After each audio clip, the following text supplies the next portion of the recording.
escuchar a un queridísimo compañero que ha sido uno de los intelectuales que más ha producido, que más ha reflexionado sobre el tema de los derechos y el trabajo de los niños, niñas y adolescentes.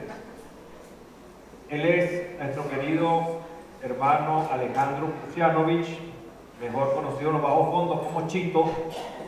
Todos los niños en Perú le dicen Chito.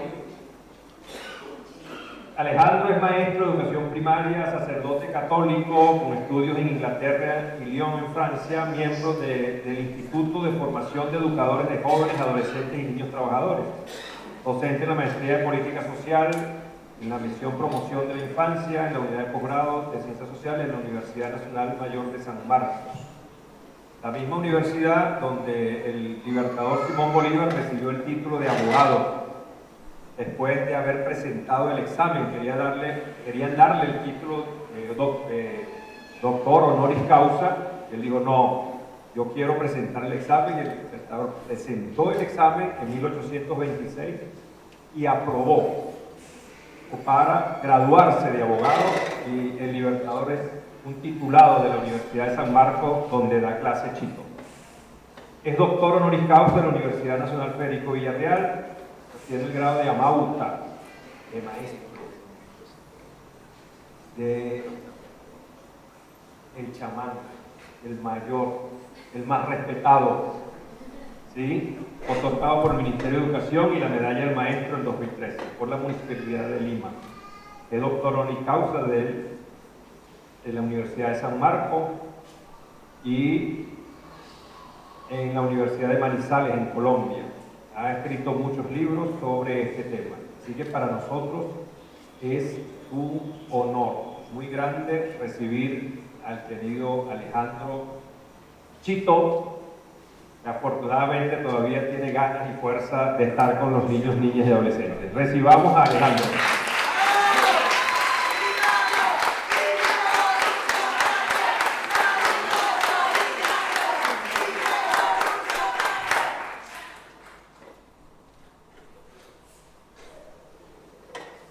Amado, el hombre necesita silla. Quiero en primer lugar saludar a los chicos y a las chicas que están aquí presentes del Corenas. Muy importante. No solamente porque son los protagonistas de estas reuniones, sino porque la presencia de ellos es la razón de existir de muchos de nosotros. Lo segundo es unirme al pesar que nos manifestó la compañera por la muerte de quien estuvo al origen también de todo esto, que es esta universidad experimental de Simón Rodríguez. Lo tercero que me parece importante, por la presencia del compañero aquí chileno, de hacer memoria de dos personas importantes. Una, un militante del MIR de Chile, con quien tuvimos el año 71, no me equivoco, 73, un curso sobre marxismo, cristianismo en Chile, y estuvimos en una reunión de casi 8 horas con Fidel Castro en aquella época. Ahí estuvimos, Fernández, que fue muerto del MIR. Y lo último es Simón Rodríguez. Oigan, nació aquí, pero ¿dónde murió? ¿Dónde entregó su vida? Cuerpo entero.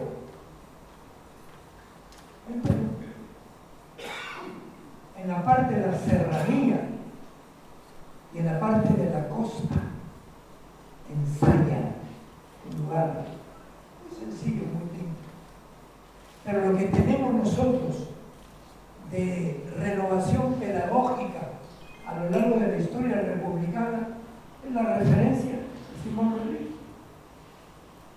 Esto es muy importante, porque fue alguien que defendió a los niños, niñas y familias familias indígenas que emigraron forzados para ser explotados en los campos en la zona norte del país. Entonces, para mí Simón Rodríguez representa un connacional, es la verdad. Lo consideramos tan nuestro como ustedes. Ustedes le han puesto el nombre, él dejó el trabajo. Bueno, fue el maestro de Bolívar, hay que reconocerlo.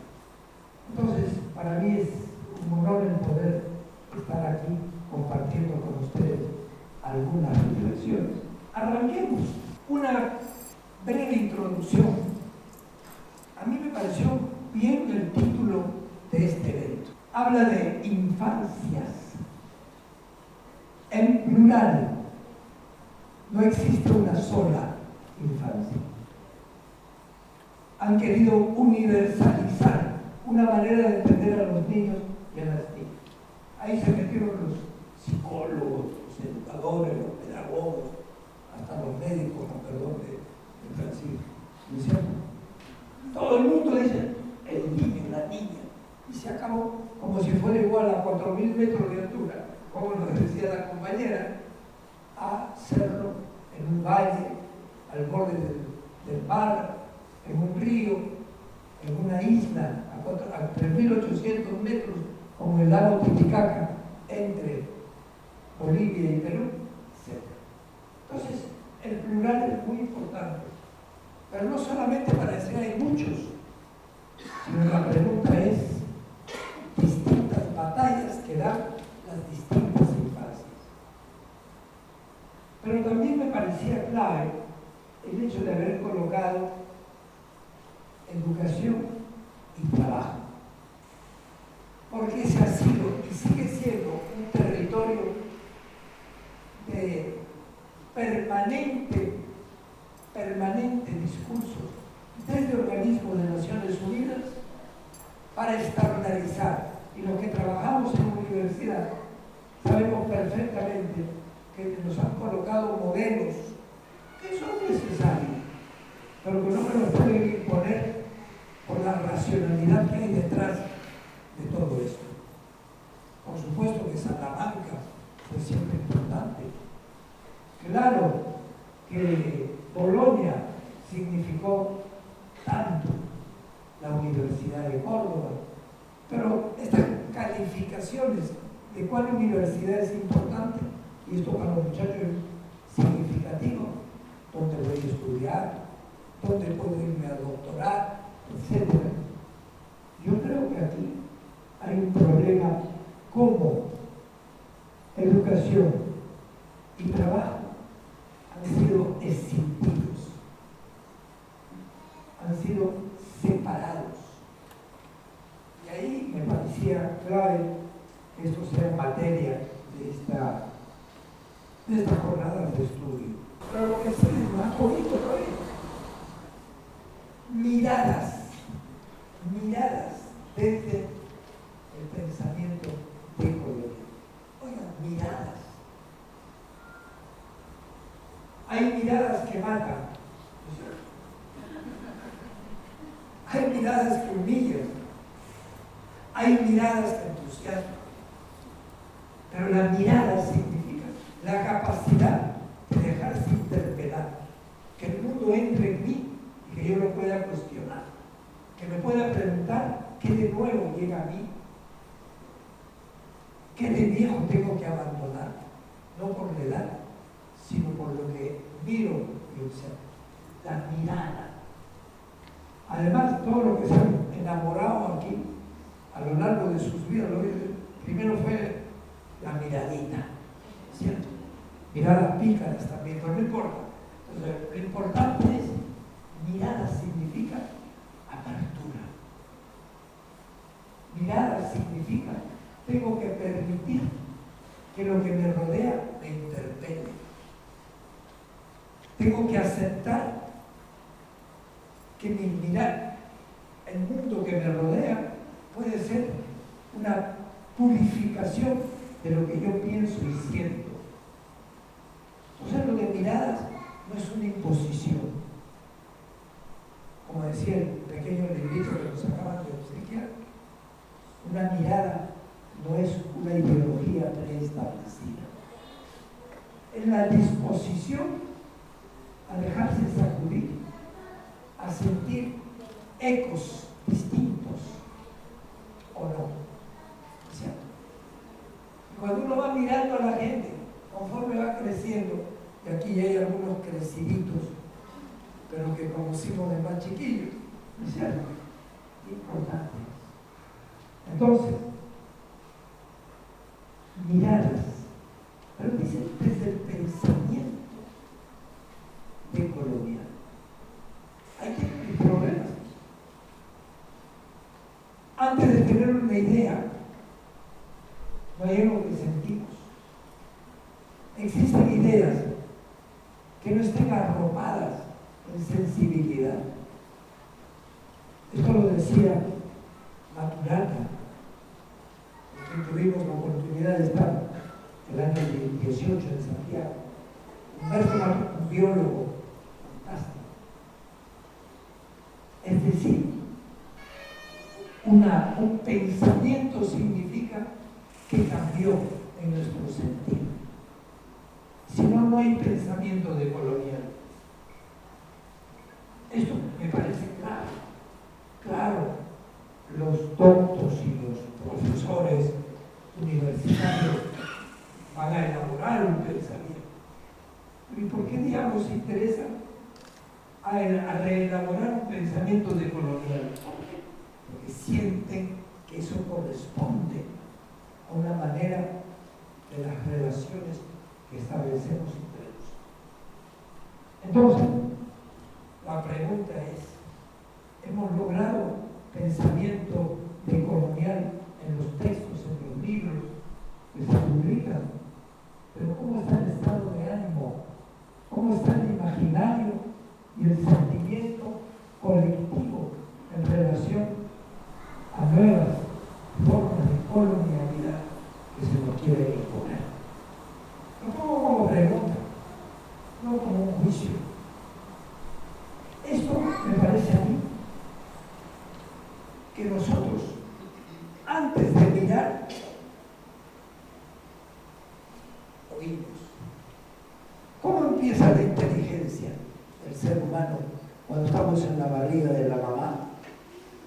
Porque ve, no ve, pero el tímpano empieza a ser el órgano. Ese es mi padre que le está hablando.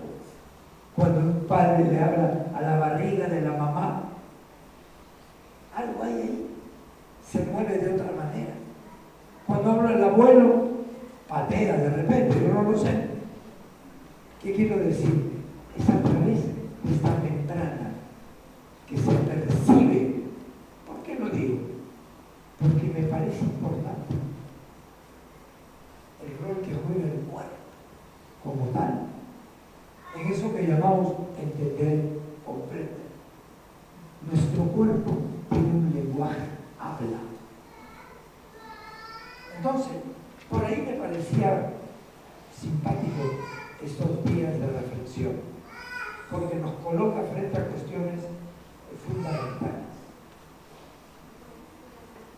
Pensamiento decolonial. Entonces, yo tengo un primer puntito que compartir con ustedes. Hablar de infancia, hablar de pensamiento decolonial, de cualquiera de estas categorías que se nos han presentado esta mañana. Lástima que faltaron 6 puntos aquí para el compadre, pero me pareció importante colocar todo esto. Son significantes, expuestos a múltiples y a veces contradictorios significados. Por ahí hay que entrar. Entonces, cuando decimos protagonismo, ¿qué le meto abajo? ¿Cómo lo significo eso? Un sociólogo me llamó el pobre también de la sierra. Aníbal Quijano. Aníbal decía una cuestión bien interesante, que fue publicada en Ecuador. Planteaba la estrategia del imperio es la ocupación de las conciencias. Ahí grafica muy bien ocupar las conciencias. ¿Qué quiere decir? Quiere decir, ¿cómo logro conquistar el mundo de las aspiraciones de la gente? ¿Cómo hago que vibren por algunas cuestiones que antes no eran así? Entonces, esta ocupación de las conciencias, en el fondo es una ocupación de los sentires, de los pensares, de las reacciones, de lo que nos gusta, de lo que ya creemos que no nos gusta, ¿cierto? Como cuando ahora se le dice, antiguamente se nos decía a nosotros, anda a hablar con tu abuelita, escucha, ay, qué lindo. Ahora, díganle a los chiquillos, anda a hablar con tu abuelo, ya me va a decir lo mismo, es cierto, eso ya no existe. ¿Se dan cuenta? Entonces, por ahí hay toda una variable que me parece es clave a tomarse en cuenta, la ocupación de las conciencias. El modelo civilizatorio pretendidamente hegemónico, capitalista y neoliberal, trabaja en ese campo. Ese es su territorio, su preocupación, ahí invierte, porque de ahí va a sacar lo que invierte multiplicado. Es decir, trabajar los aspectos, los conocimientos, las ideas, los gustos, las vibraciones,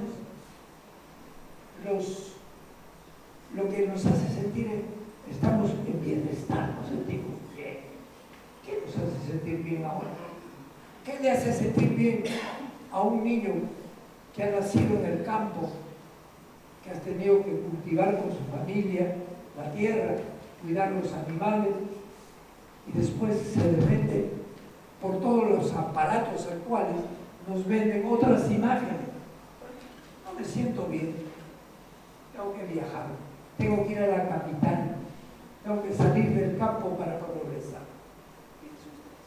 Entonces, por ahí me parecía que tenemos que estar vigilantes. Pero aquí hay una expresión que es ambigua. Cuando decimos educación, ¿en qué piensan ustedes, chicos? ¿Qué es educación? Estudio. ¿Quién da más? Aprender. ¿En dónde?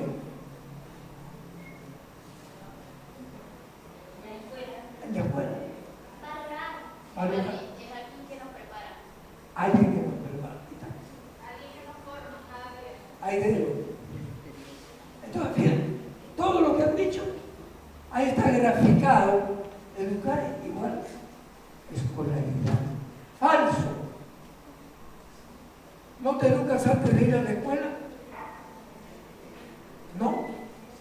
Lo aprendes lo que te ponen en el pensum, en el currículum, en la primaria. Pero no aprendiste nada en tu casa. No aprendiste nada en tu vida cotidiana antes de llegar a la escuela. Hoy día se habla de, hasta hubo aquí quienes dijeron, esa hija de su madre que es de escuela. Lo digo también para la iglesia, porque nos venden cantidad de cosas y ahí creemos que aprendemos y no valoramos lo que aprendimos en casa, para bien o para mal, Entonces, educación no es sinónimo de colegio, no lo deja aparte tampoco, pero no se reduce a colegio, no se reduce al profe y al alumno. ¿Cómo? Y los medios de comunicación, y ahora podemos decir, aula virtual, qué interesante. Ya no tengo que ir al colegio, me basta con el aparatico. ¿Se dan cuenta? Entonces, educación. ¿Quién no es educador? Todos estamos llamados a ser educadores y educadoras. Todos. Lo que no quiere decir ser profesor.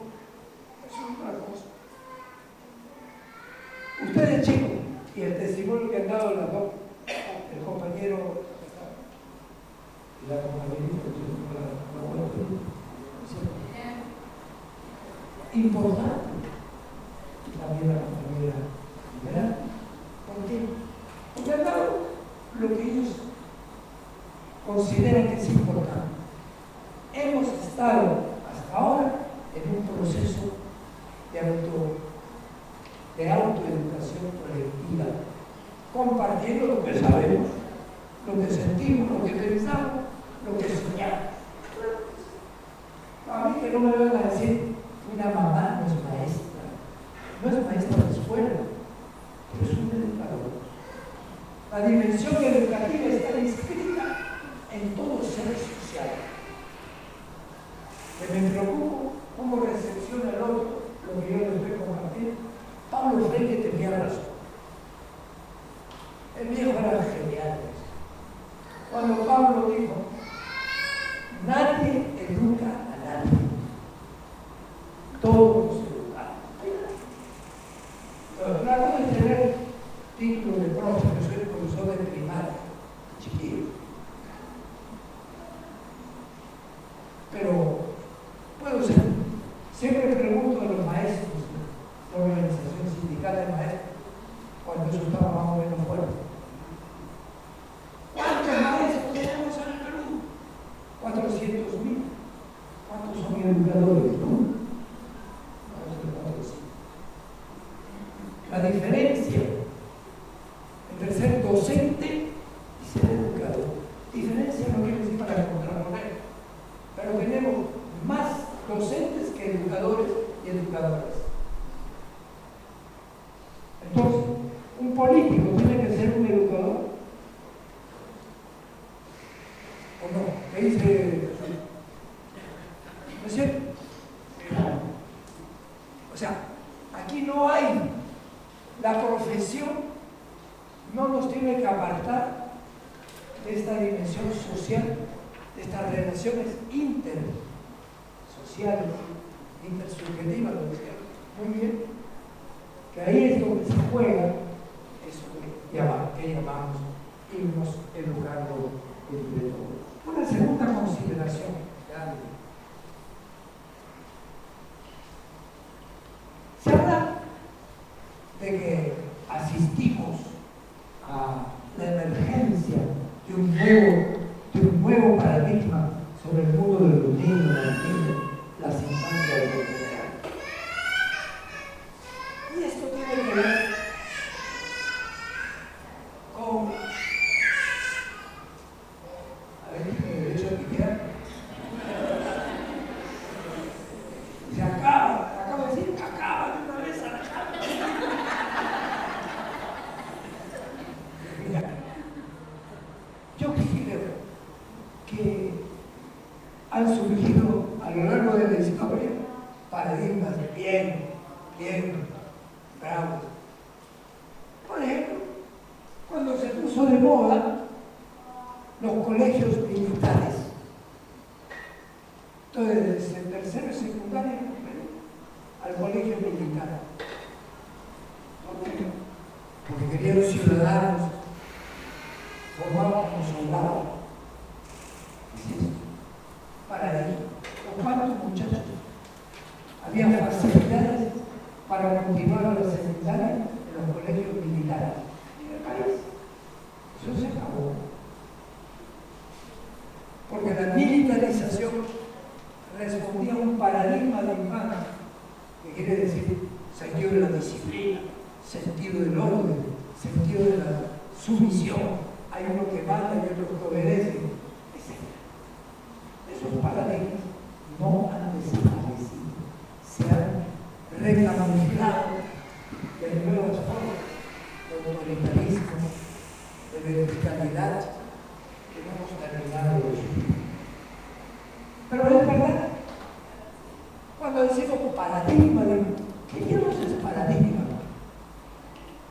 ¿Alguien me dice algo?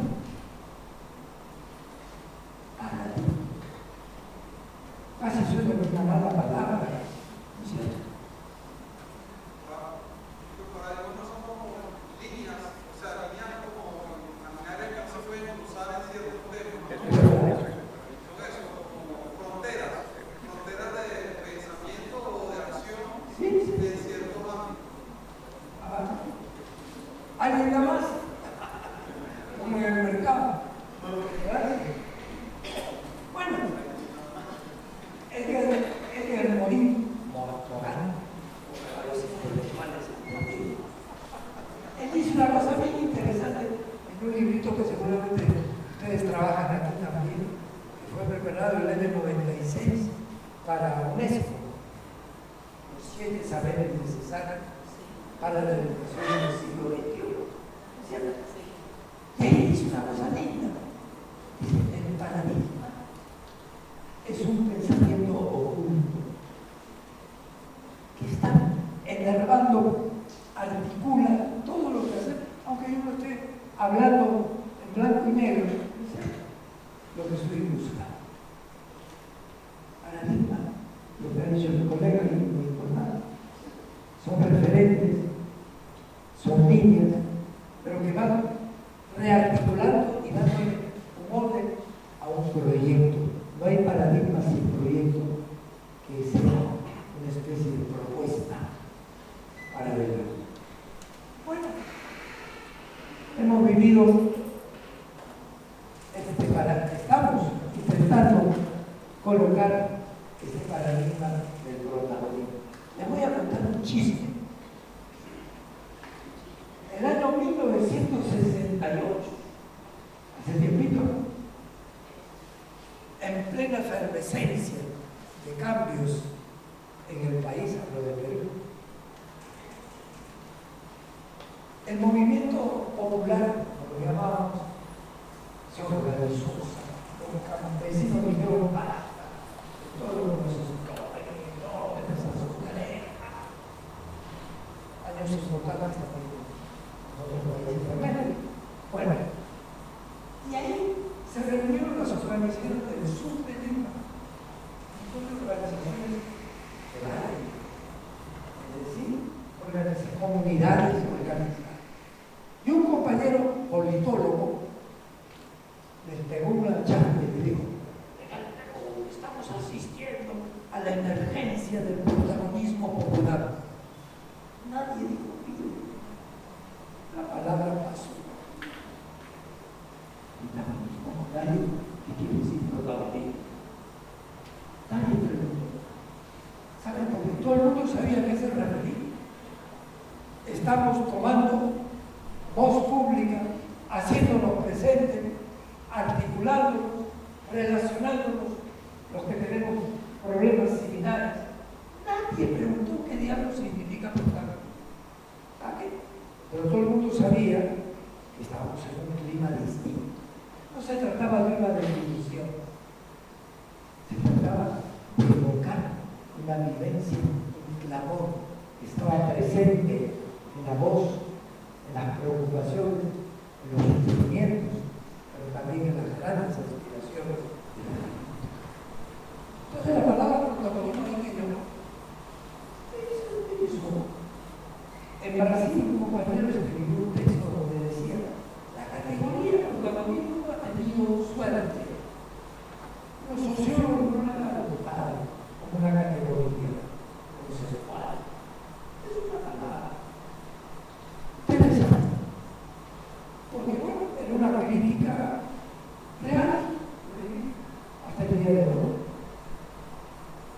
Como cuando se empezó con la organización de niños trabajadores, se les planteó: esta es nuestra protagonismo. ¿Y qué quiere decir? En primer lugar, cuando en el año 68 hablamos de protagonismo, no era un individuo que es el protagonista en la escena, que es lo que los brasileños llaman el vedetismo, el que se luce, el que la figura principal de la película. película de Iron Power con el protagonista del griego que estaba ahí, que no sé quién era. No, era una experiencia colectiva. Primera cosa. Segundo, no de un colectivo cualquiera, del colectivo de los sufrientes, de los abandonados, de los que eran marginales, los que no contaban, cuya voz no tenía peso. Es de ahí que nace esta calificación. Estamos asistiendo a la emergencia del protagonismo popular. Oigan, Save the Children, una organización que debe conocer, igualito que te atención, le presentamos un papelito así. Protagonismo infantil. Y lo tradujeron al inglés. ¿Y saben cómo lo tradujeron? Leadership. Una cochinada que es. Leadership. Líder, síganme lo valiente. El chavo del 8. Eso no es protagonismo. Eso es vedetismo, por utilizar los brasileños. O sea, ¿quién se luce? ¿Quién es el principal? No, no es lo mismo. Entonces, los muchachos, los jóvenes, en particular de la juventud obrera cristiana de la época, dijeron, oye, hay que trabajar esto de protagonismo. ¿De dónde viene esta palabra? Como tú explicabas, no voy a explicar la palabra griega, pero es muy importante. Entonces le pedimos aquí al compañero que nos llegue cómo estuvimos entendiendo eso de protagonismo.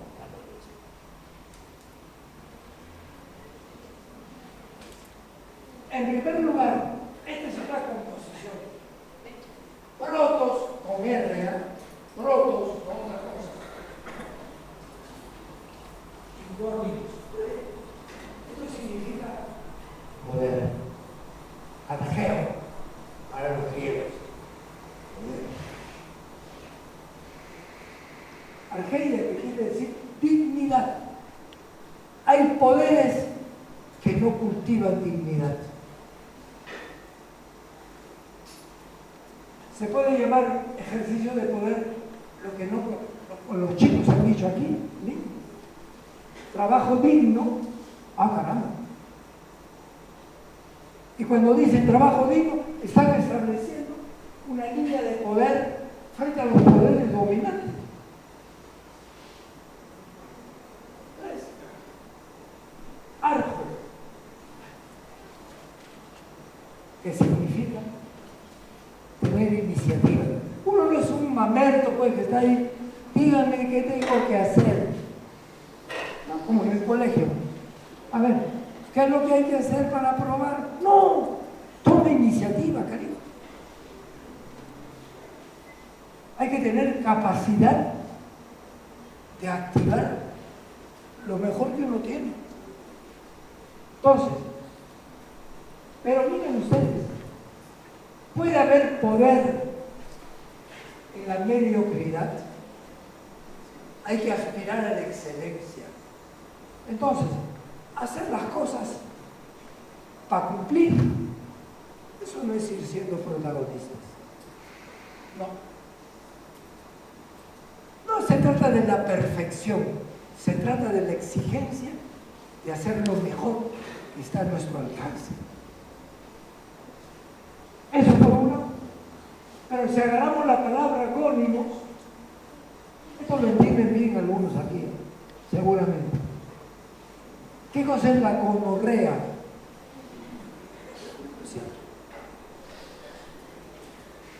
¿Se acuerdan?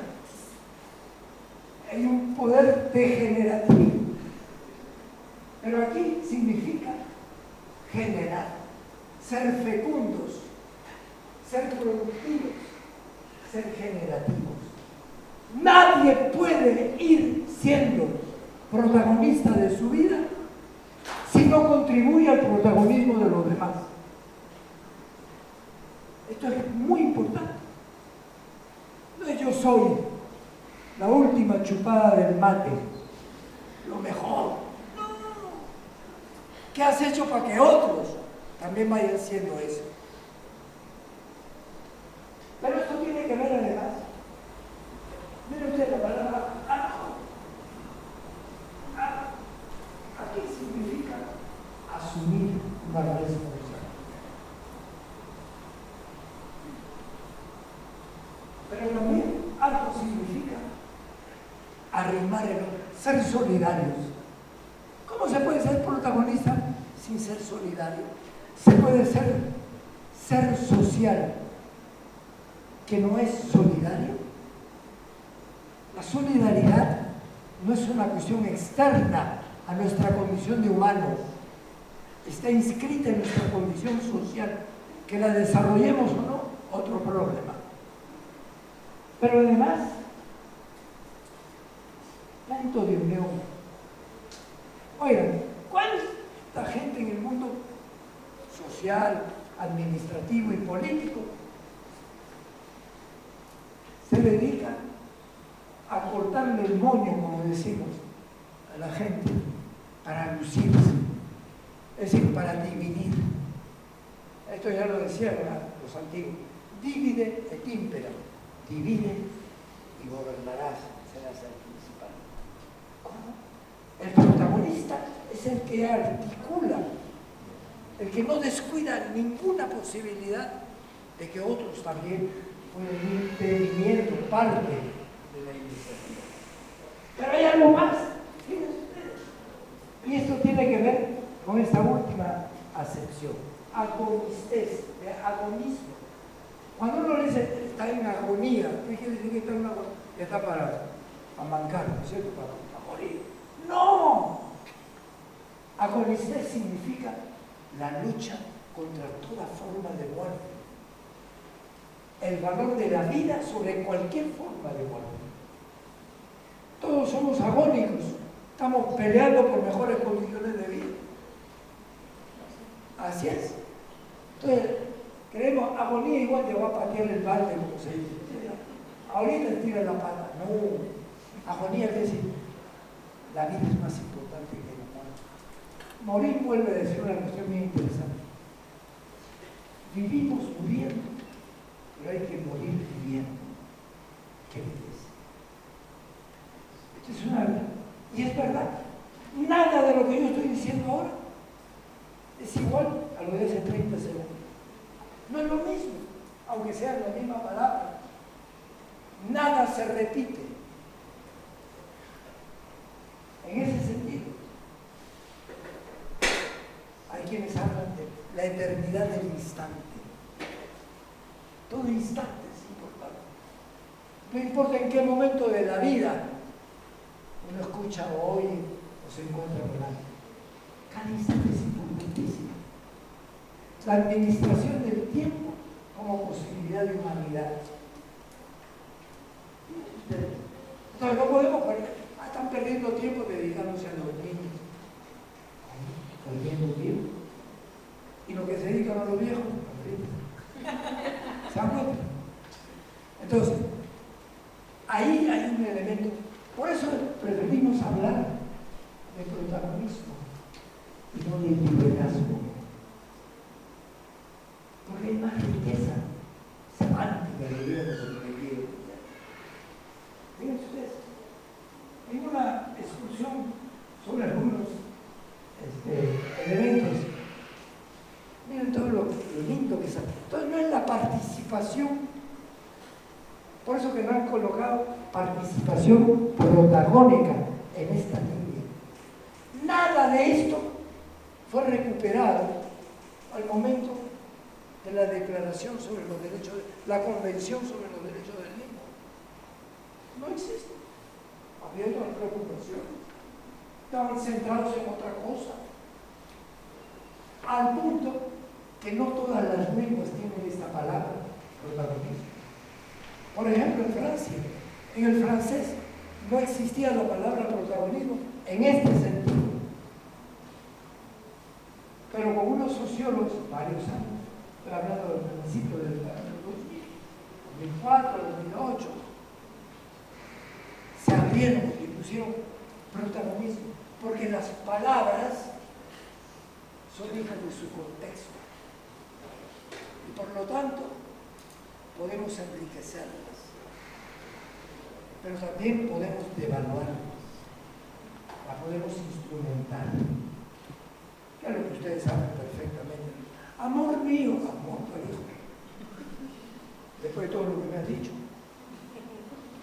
O cuando el mío dice, te pego porque te quiero, ¿me quieres y me pegas? Y hay una contradicción. ¿Me disciplinas de esa manera?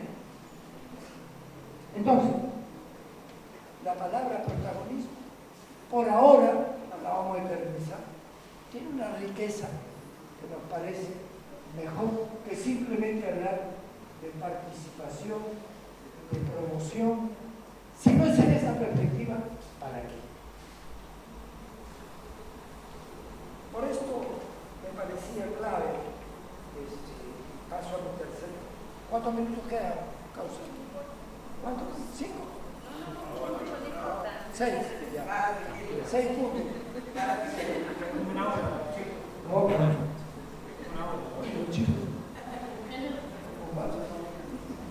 Bueno, aquí yo quisiera decir una expresión. No hay protagonismo sin participación, pero no toda participación nos va haciendo protagonistas de nuestra vida. ¿Está claro? No hay protagonismo sin participación, pero estamos en un sistema atento a todo lo que se inventa para decir cómo recojo eso y cómo lo meto y lo reformulo y le doy una interpretación. No todo prohibido. Eso lo he hecho con todo.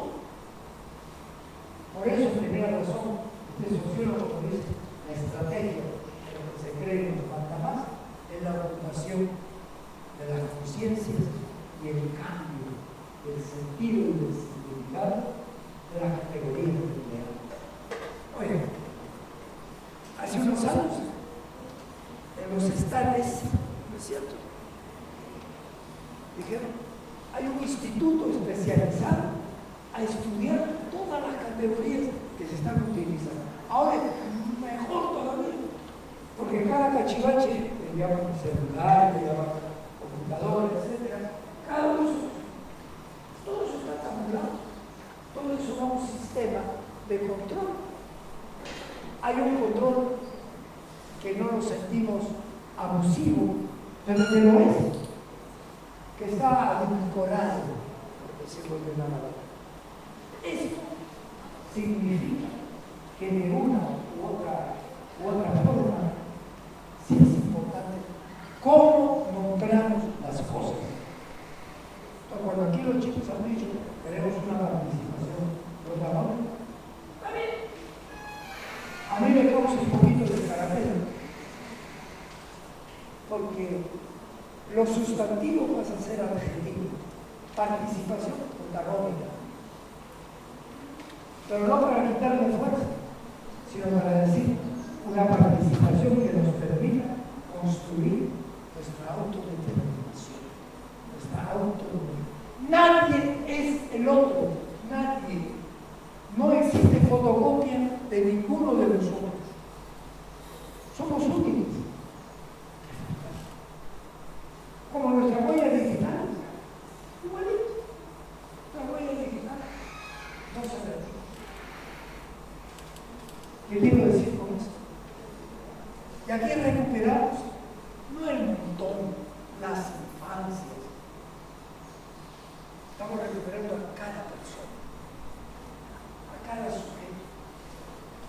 E incluso sujeto, alguien lo dijo también, viene de una mala palabra, sujeto, que quiere decir sometido.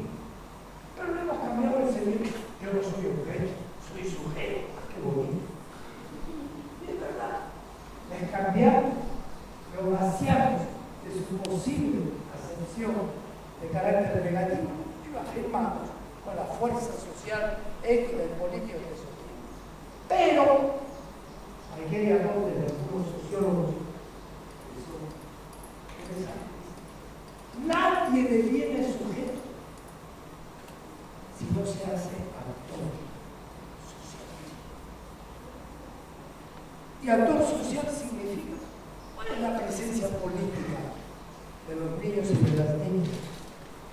Por ejemplo, en la familia.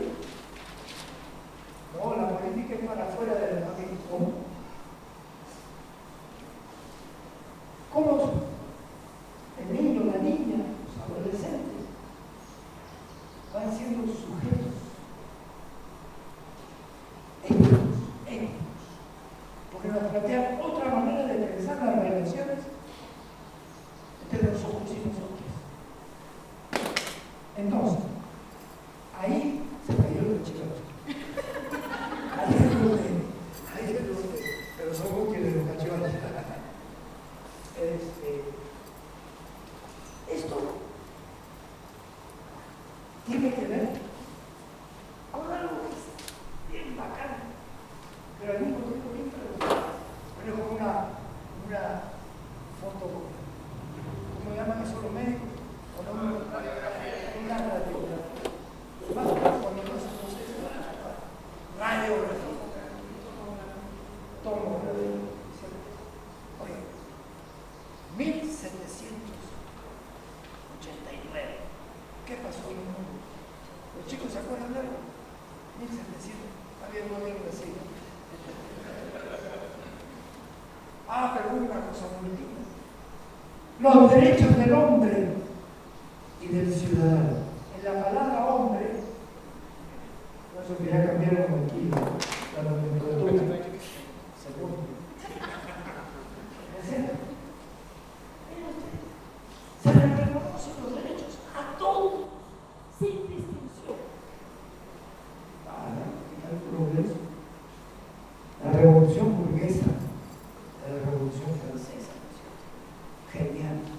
Pero, pusieron, recuerda, marcha atrás, eso es el goce de un derecho.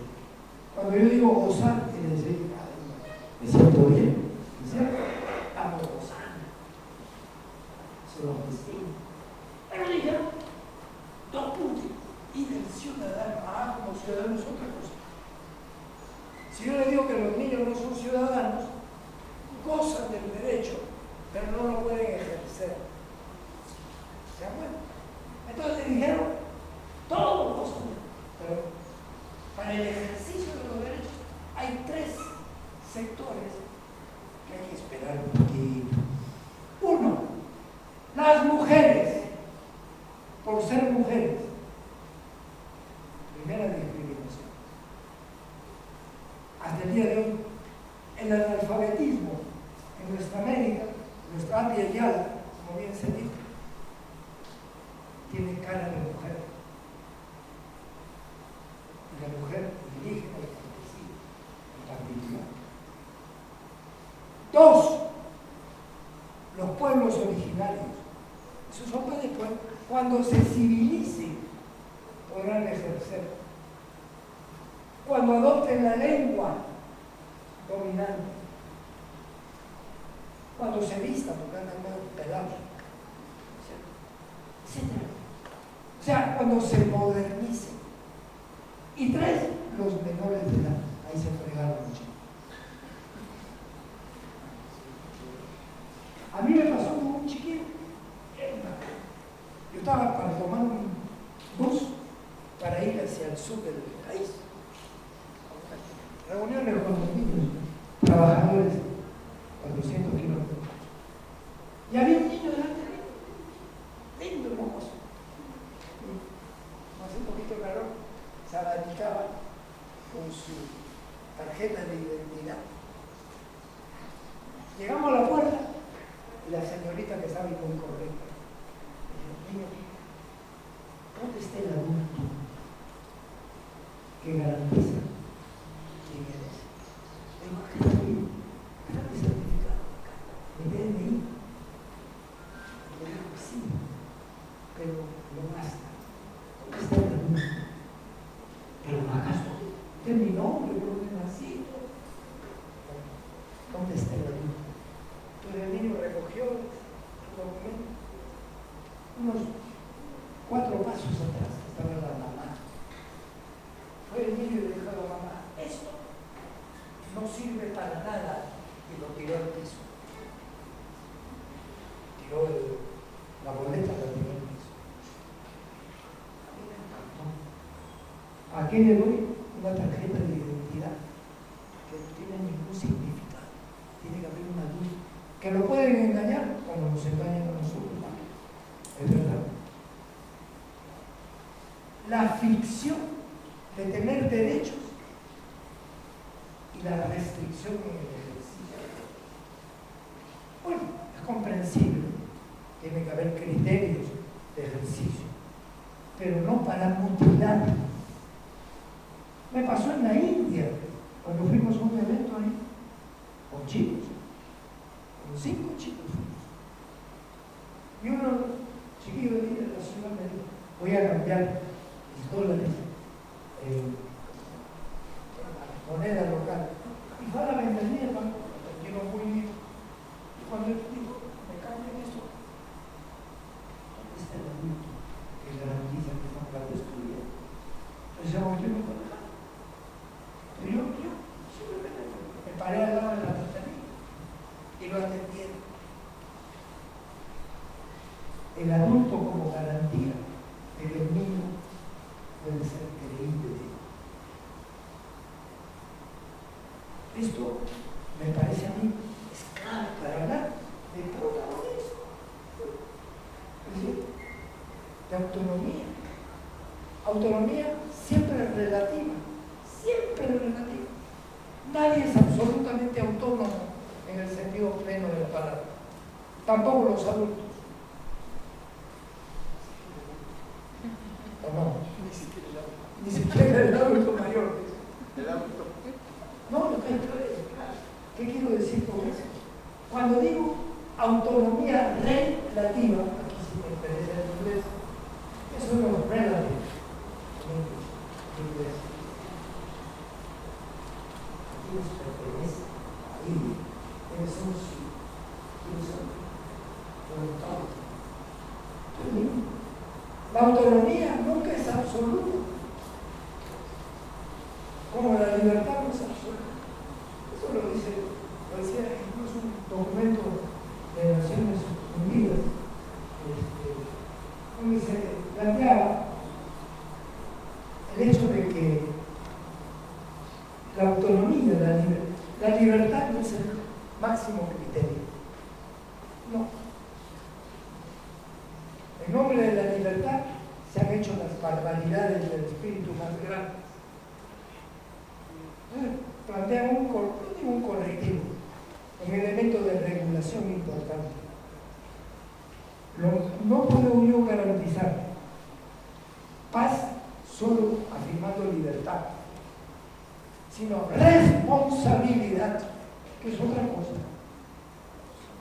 Entonces, cuando decimos derecho y deber, voten la palabra deber y pongan en vez derecho y responsabilidad. Para mí, como educador, o creyendo que soy educador, es muy importante el sentido de la responsabilidad.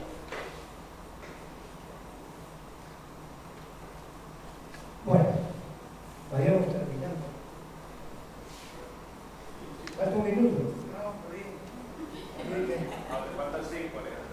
Sí, gracias, agradezco, porque aquí es concesivo. Bueno, hay varios elementos para hablar de esto que llamamos protagonismo. Ya Esquivoto, que van a escuchar esto, él acudió una cuestión que me pareció siempre excelente. Hay también protagonismos tóxicos. Ya ni te acuerdas de ti. Protagonismos tóxicos que no son para promover la autonomía de los demás, sino son para acumular poder en uno mismo. Claro que sí. Y esto uno lo siente inmediatamente, ¿no? Está buscando lucirse, está buscando ser.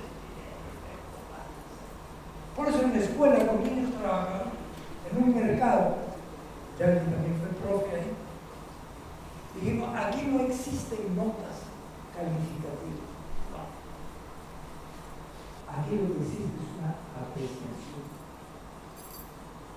Es decir, estás avanzando, te has atracado, tienes problemas en eso. Hasta en la universidad, nosotros decimos, en el posgrado, sobre infancia, sobre niños. Aquí, es el ensayo, trabajo. Yo voy a decir, ¿qué opinamos? ¿Qué opinan los compañeros? Más fácil, yo estoy aprobado. La vida, el examen lo hace la vida, lo hace el aula. Ay, vamos a ver, acá no me quedamos.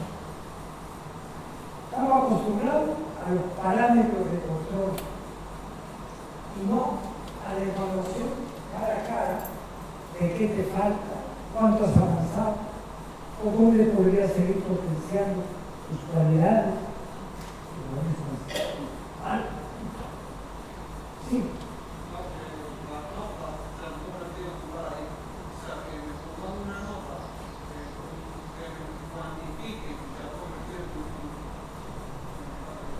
Es que nos movemos con el paradigma físico-matemático, con el error de los matemáticos.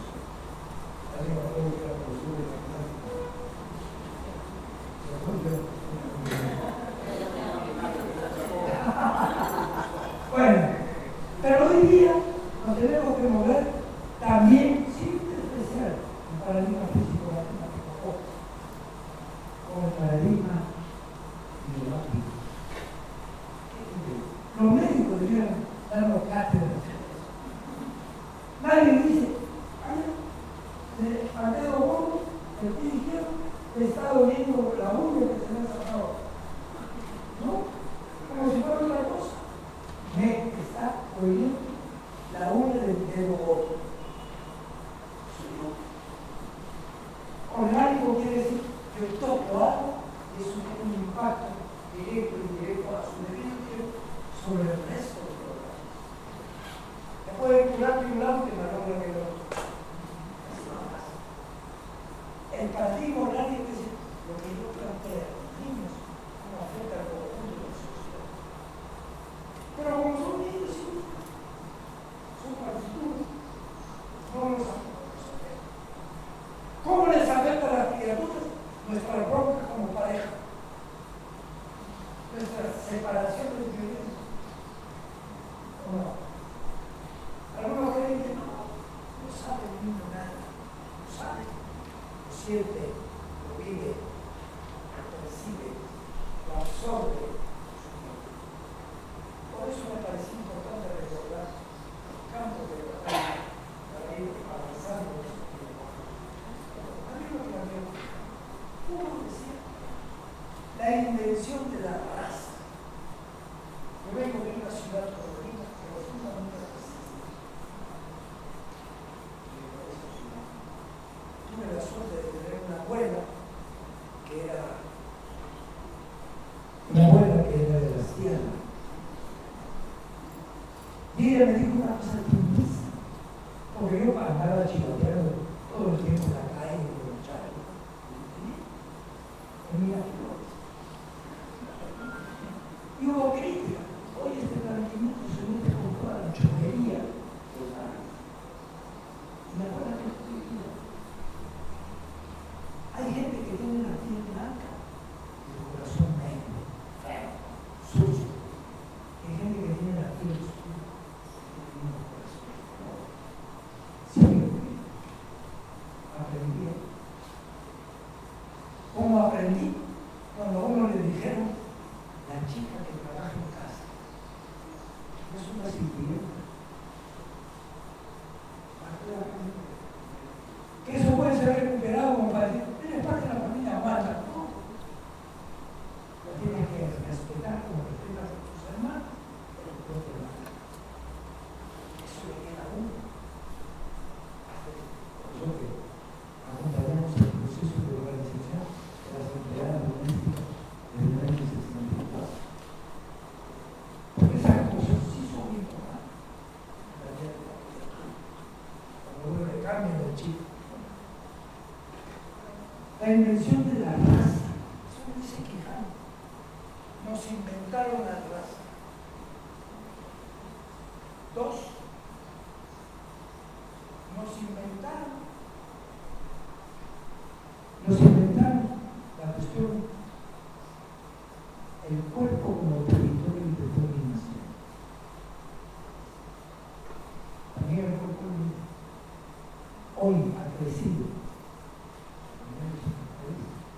a partir de esta pandemia la visibilización de lo que significa la trata, el abuso, el acoso y la violación de niños y niñas, como dice Anthony Giddens en uno de sus textos, el lugar más peligroso para el niño es la propia familia. Esto no es cierto. Pero además, la dimensión erótica. ¿Cómo trabajamos la dimensión erótica con los niños, las niñas, con los adolescentes? Somos seres eróticos. Claro que sí. Pero la palabra erótico significa, uy, se puso de pie la cuestión. No. Hemos trabajado la pedagogía del cultivo de la energía. La fuerza erótica es la fuerza de afirmación de la vida. Pero la hemos pansexualizado. Entonces, ahí hay un elemento que me parecía claro. Lo del trabajo, que ya lo han tocado, los chicos también. Pero ya no. La naturaleza. Nosotros tenemos, y lo sabemos aquí, más de 52 lenguas distintas en el país. ¿Sí? ¿Cómo se ha mirado la diversidad étnico-cultural? ¿Cómo se ha naturalizado la relación viejísima? Me pasó en una charla voluntaria. Alguien me levantó la mano y me dijo, ¿te has tocado un tema? Estoy hablando del año 1990. Me dijo, la relación entre naturaleza y cultura. La naturaleza. Hoy, la gran cantidad de niños y niñas que dicen la madre tierra, ni lago, ni laguna, ni río, como el lugar que me habla, que me dice algo. Para los niños urbanos parece chino. Hablando de babosado. No es así. Hoy la relación con la naturaleza tiene una fuerza fundamental. Por eso, con esto acabo, ya me levantó diciendo 4 minutos. Por eso fue más al movimiento. Fue lo que dijo cuando habló de esto que llama la soberanía mental en el campo. Bueno, eso es una fuerza explosiva. Yo diría que el aporte de Corenas y Teólogos es una mirada distinta, no solo al problema de niños de tal región, no, están planteando una cuestión de actualidad absoluta, autonomía, soberanía alimentaria para todo nuestro pueblo. Y ahí creo que hay que recuperar esto de la naturaleza también como un lugar central. Concluyamos entonces. El paradigma del protagonismo es un paradigma herético, porque sale al frente de los centros de poder. Oiga, eso que los chicos ahora digan, soy sujeto, como le dijo un niño a su papá, si me sigue gritando, voy y te denuncio. El papá le dijo, ya, denuncio, me mandan a la cárcel, ¿quién te va a dar de comer? Si pienso que lo he medio popular, ¿no es cierto? Hay otra manera de esta relación. Creo yo, por lo tanto, que de una u otra manera, Orenats en estos 20 primeros años nos da el aporte de qué significa no solamente el trabajo infantil en el aire, sino fundamentalmente en el mundo urbano y en el mundo rural, en su capacidad de superar lo que en la sociedad tenemos millones de ni. Es un ni. Ni estudia, ni trabaja. Si los niños trabajan, sí. Nosotros somos la generación de sí, trabajar y sí, estudiar. ¿Y qué? Mis felicitaciones por estos primeros 20 años y me acuerdo que los próximos serán tan o más frecuentes estos primeros.